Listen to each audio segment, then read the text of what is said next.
Aleluya, aleluya. Cristo ha resucitado. Aleluya. Pues así como en Adán todos mueren, también en Cristo todos volverán a vivir. Aleluya.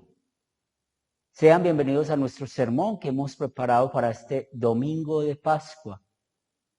Es una bendición poder estar con ustedes una vez más, hermanos de nuestra Iglesia Luterana Cristo, al igual que ofrecemos saludos de hermandad a cada uno de nuestros hermanos de las diferentes congregaciones en Latinoamérica y también saludamos a los seguidores y estudiantes de Academia Cristo.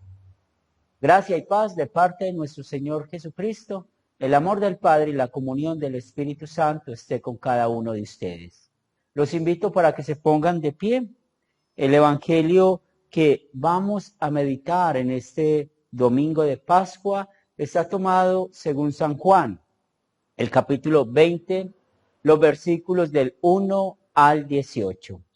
Así nos enseña la palabra de Dios. El primer día de la semana, María Magdalena fue de mañana, siendo aún oscuro, al sepulcro y vio quitada la piedra del sepulcro. Entonces corrió y fue a Simón Pedro y al otro discípulo, aquel al que amaba Jesús, y les dijo: se han llevado del sepulcro al Señor y no sabemos dónde le han puesto. Y salieron Pedro y el otro discípulo y fueron al sepulcro. Corrían los dos juntos, pero el otro discípulo corrió más aprisa que Pedro y llegó primero al sepulcro. Y bajándose al mirar, vio los lienzos puestos allí, pero no entró. Luego llegó Simón Pedro tras él y entró en el sepulcro y vio los lienzos puestos allí y el sudario que habría estado sobre la cabeza de Jesús, no puesto con los lienzos, sino enrollados en un lugar aparte. Entonces entró también el otro discípulo que había venido primero al sepulcro y vio y creyó, porque aún no había entendido la escritura que era necesario que él resucitase de los muertos, y volvieron los discípulos a los suyos. Pero María estaba fuera llorando junto al sepulcro, y mientras lloraba se inclinó para mirar dentro del sepulcro y vio a dos ángeles con vestiduras blancas que estaban sentados el uno a la cabecera y el otro a los pies, donde el cuerpo de Jesús había sido puesto, y le dijeron: mujer, ¿por qué lloras? Les dijo: porque se han llevado a mi Señor y no sé dónde le han puesto. Cuando había dicho esto, se volvió y vio a Jesús que estaba allí, mas no sabía que era Jesús. Jesús le dijo: mujer, ¿por qué lloras? ¿A quién buscas? Ella, pensando que era el hortelano, le dijo: Señor, si tú lo has llevado, dime dónde lo has puesto y yo lo llevaré. Jesús le dijo: María.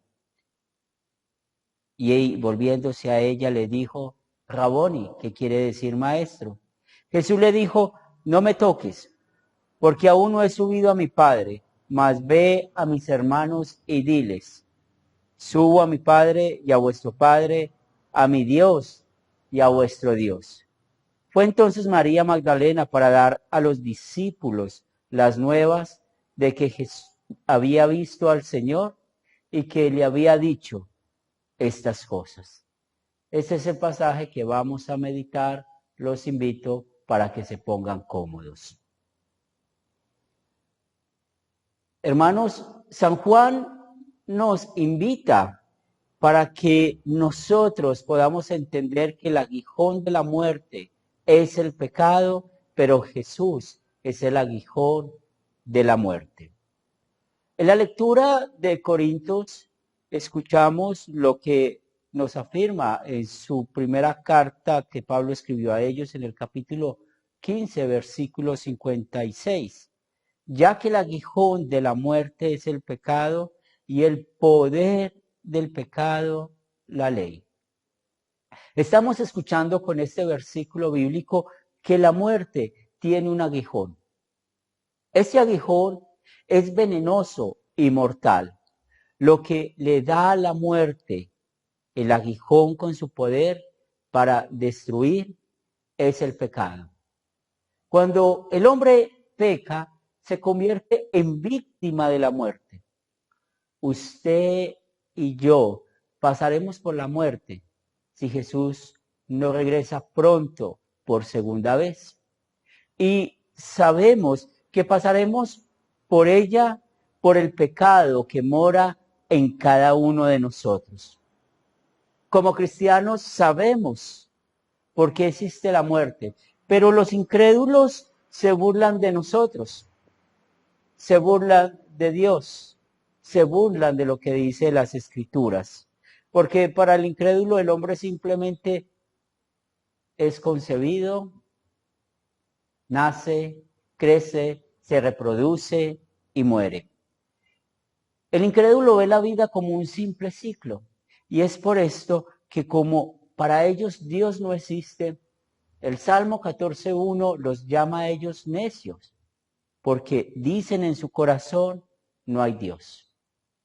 Cuando hablamos de la muerte, sabemos que ella no existía cuando Dios creó a Adán y Eva. Ellos fueron creados inmortales, pero al dejarse llevar por la tentación, al dejarse engañar por el engañador, sabemos esas consecuencias garrafales que trajo al ser humano. Un buen lugar donde podemos ver que la muerte es un aguijón para nosotros son los cementerios. Allí podemos ver cómo muchos lloran, se desesperan, gritan, porque tal vez no tienen la esperanza de volverse a encontrar o ver con los seres queridos. Pero algunos también lloran en su carne, pero en su espíritu son alegres porque saben la fe que tienen y saben que se volverán a ver con aquel que volvieron a ver. El Gólgota también es un lugar de buen ejemplo que podemos usar como aguijón para la muerte. Allí, el Viernes Santo, vimos que era un lugar de desolación, un lugar de muerte, un lugar de dolor para la Madre de Jesús, para sus discípulos y todos sus seguidores. El evangelista Juan no solamente fue testigo de lo que sucedió allí en el Gólgota, sino que también nos relata hoy todo lo que sucedió en una visita especial que tuvo la tumba de nuestro Señor y Salvador Jesucristo. Cuando nos habla del primer día de la semana, hablando del domingo, nos cuenta la Biblia que María Magdalena fue de mañana y aún no había amanecido, estaba oscuro, pero encontró un detalle grande. El viernes en la tarde vio una piedra grande que estaba tapando la sepultura del Señor y ahora esa piedra estaba movida. Pues ella al ver esto corrió a avisarle a los apóstoles y sabemos la historia que el Evangelio nos contó hoy, cómo Pedro y Juan salieron corriendo, pero Juan llegó primero a ver lo que había sucedido. Pedro llegó después y podemos nosotros ver cuál sería esa actitud, el rostro de ellos al ver que con las mismas trapos que habían envuelto al Señor estaban puestos a un lado. Si usted y yo hubiéramos estado allí, podríamos entender un poco más lo que pasa o pasó en la mente de estos discípulos, porque estaríamos llenos también de incertidumbres, de preguntas. ¿El cuerpo de Jesús fue robado? ¿O los rumores de que los soldados habían trasladado el cuerpo de Jesús era algo cierto? ¿O otros discípulos de Jesús habían sacado el cuerpo y lo llevaron a otro lugar? Y tal vez podríamos encontrar muchas preguntas más al ver que en verdad el cuerpo de Jesús no estaría allí y nos hubiéramos convertido en investigadores al ver los lienzos y el sudario con los cuales habían tapado o cubierto el cuerpo de Jesús. Y también estuviéramos llenos de incertidumbre. Nos dice el Evangelio para hoy que ellos no entendían lo que sucedía. Y esto es un pecado contra el tercer mandamiento, porque el texto bíblico nos dice que ellos habían escuchado muchas oportunidades que Jesús iba a resucitar. Pero nos dice el texto bíblico que cuando llegó al sepulcro, el otro discípulo que había llegado vio y creyó. Pero inicialmente tuvieron dudas, no habían creído. Habían olvidado cómo Jesús les había instruido. Pero esa instrucción que Jesús les dio a ellos como el sustituto, cumpliendo perfectamente el tercer mandamiento, les había enseñado durante 3 años de que Él iba a sufrir, iba a morir y iba a resucitar. Pero Jesús también cumpliendo el tercer mandamiento perfectamente, Él les mostró a ellos cómo la resurrección era algo real. Había resucitado a su amigo Lázaro. A una viuda de Naín que su hijo había muerto, lo había resucitado. A un centurión que su hija había muerto, fue y le dijo, Talita cumi, niña, levántate. Todo esto nuestro Señor Jesucristo lo hizo cumpliendo el tercer mandamiento y mostrando su amor y su misericordia para todos aquellos que tienen o que a veces nos invade la duda en nuestro corazón cuando estamos en momentos difíciles. Porque cuando nosotros estamos en un cementerio, cuando nosotros estamos en un hospital, momentos difíciles de nuestra vida donde la muerte puede embargar nuestro corazón de incertidumbre, también pecamos contra el tercer mandamiento olvidando las promesas de Dios. Pero hoy recordamos cómo somos perdonados. Hoy, una vez más, estamos escuchando las palabras del triunfo de Jesús sobre la muerte. Como Él, siendo nuestro sustituto, nunca tuvo incertidumbre, nunca dudó frente al tercer mandamiento, frente a las promesas de la palabra de Dios. Y por esto es que usted y yo hemos sido librados de ir al infierno. Usted y yo, que por nuestro pecado merecemos resucitar para ser condenados en el infierno, ya no lo seremos. Resucitaremos para estar al lado de nuestro Dios eternamente y para siempre, porque Jesús sí confió perfectamente en el tercer mandamiento. En el funeral de un hermano en la fe, vamos a tener muchas lágrimas, vamos a llorar mucho. Y María Magdalena muestra el dolor, la tristeza que ella tenía por la pérdida de su ser querido, de su maestro. Pero cuando María estaba llorando fuera del sepulcro, esas lágrimas fueron cambiadas. Fueron cambiadas de no ser lágrimas de desolación a lágrimas de esperanza. Entabló una conversación con nuestro Señor y Salvador Jesucristo.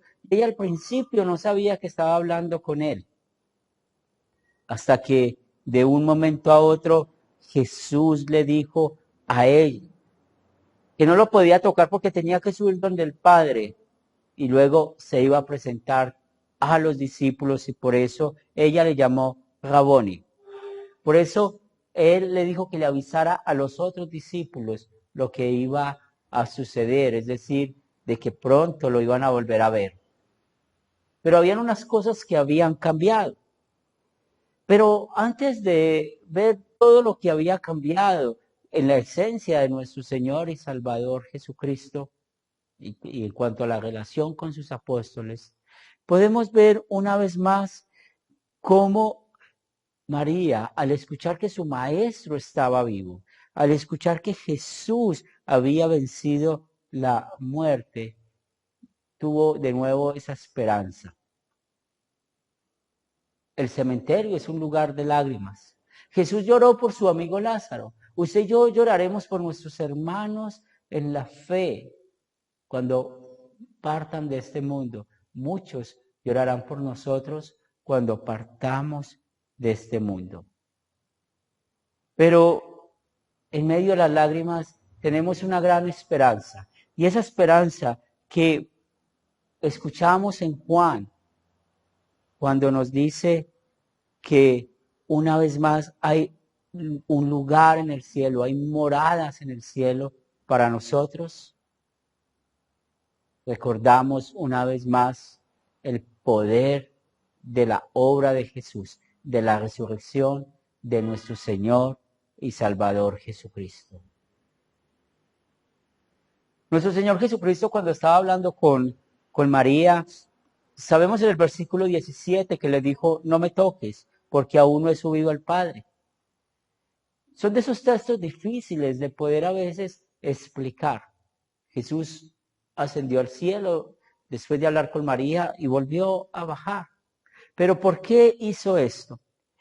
Ya nuestro Señor Jesucristo no iba a andar ni a hablar con ellos de la manera en que lo había hecho antes. Jesús le dijo que no lo tocara porque ya iba a tener una relación con su Señor ascendido y ella en verdad no iba a perder a su Señor Jesús, sino que esa relación que iban a tener a partir de ese momento era totalmente diferente. Es por esto que podemos ver que ella fue y predicó estas buenas nuevas a los demás discípulos. Es por esto que esto nos anima para que hoy también prediquemos estas buenas nuevas a otros. La vida no es un ciclo. La vida tiene un gran sentido. La resurrección de Cristo le ha dado un cambio a nuestras vidas, porque por medio de ella recordamos que ya no pertenecemos al diablo, no pertenecemos al pecado, porque el mundo fue vencido. Les tengo una propuesta para el día cuando muramos. Todos sabemos que estaremos lo más posible en un cementerio. Cuando pongan nuestra lápida, que escriban allí un epíteto. Y ese epíteto está tomado de 1 Corintios capítulo 15, versículo 55. ¿Dónde está, muerte, tu aguijón? ¿Dónde, oh sepulcro, tu victoria? Esto sonará muy contradictorio para muchos, pero es aún el testimonio que podemos dar desde nuestra sepultura. Cuando nosotros estamos afirmando que la muerte ya no es un aguijón, ya no produce un dolor para nosotros, es porque estamos confesando de que Jesús, con su sufrimiento, su muerte y su resurrección, venció la muerte. Cuando nosotros estemos en la sepultura, muchos creyentes, cuando lean ese epíteto, van a recordar que nosotros estamos en el hogar de nuestro Padre, cumpliéndose lo que dice Juan 14:2. En la casa de mi Padre muchas moradas hay, si así no lo fuera, yo lo hubiera dicho, voy pues a preparar lugar para vosotros. Nuestro cuerpo, estando en la sepultura, nuestra alma estará en ese lugar, en la casa de nuestro Padre. Con este epíteto estamos afirmando una vez más que la obra de Jesús es perfecta, es única y que Él resucitó para nosotros tener hoy vida espiritual y pronto vida eterna al lado de nuestro Dios. Tal vez al leer ese epíteto los incrédulos se van a seguir burlando de nosotros, pero eso no nos importa porque es la manera de que podemos seguir predicando la palabra de Dios. Es el momento de que nosotros vamos a poder mostrar lo que hoy estamos confesando. El incrédulo puede burlarse hoy de que creemos en la resurrección de los muertos, pero usted y yo por medio del Salmo 30, los versículos 1 al 3, solamente vamos a decir, te glorificaré, oh Jehová, porque me has exaltado y no permitiste que mis enemigos se alegraran de mí. Jehová, Dios mío, a ti clamé y me sanaste. Oh Jehová, hiciste subir mi alma del Seol. Me diste vida para que no descendiese a la sepultura. En verdad, con este epíteto estamos evangelizando aún desde la tumba y estamos afirmando nuestra fe confesional. Porque de una manera u otra estamos confesando que Jesús llevó una vida perfecta, que Jesús sufrió, murió, fue sepultado y resucitó entre los muertos. De que creemos en la resurrección de los muertos, de que creemos en la vida eterna. Y estando nosotros en la sepultura, sabemos que ese es el paso para llegar a la casa nuestra, a la casa del Padre. Y es un testimonio más donde mostramos que Jesús es el aguijón de la muerte. Y que el Espíritu Santo te conceda esta paz de Cristo resucitado, que nos da en nuestras vidas, en nuestros corazones. Amén.